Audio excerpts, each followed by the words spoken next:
মসজিদে ঢুকে কয় রাকাত পড়েন আপনারা? তাহিয়াতুল মসজিদ, মসজিদে আপনি ওয়েলকাম জানাবেন, ঢুকেই 2 রাকাত পড়বেন, ওযু করলে 2 রাকাত। আল্লাহর হাবিব সাল্লাল্লাহু আলাইহি ওয়াসাল্লাম মসজিদে নববীতে জুমার খুতবা দিচ্ছেন। খুতবা চলাকালীন সময়ে এক সাহাবী এসে মসজিদের মধ্যে বসে পড়লেন। আল্লাহর হাবিব সাল্লাল্লাহু আলাইহি ওয়াসাল্লাম সাহাবীরে বললেন, দাঁড়াও। সাহাবী দাঁড়ালেন।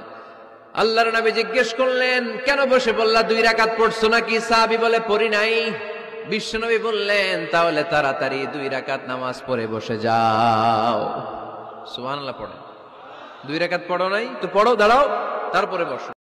বিষ্ণু ইসা ইসলাম বলেন, মান করা আয়াতাল কুরসি দুবুরা কুল্লি সলাতিন মাকতুবাতিন লাম ইয়ামনাহু মিন দুখুলিল জান্নাতি ইল্লাল মাউত।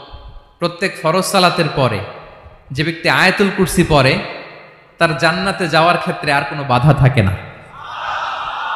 একটা জিনিস ছাড়া, সেটা হচ্ছে মরণ, মৃত্যু। লোকটা মরে না তাই জান্নাতে যায় না, মরলেই জান্নাতি।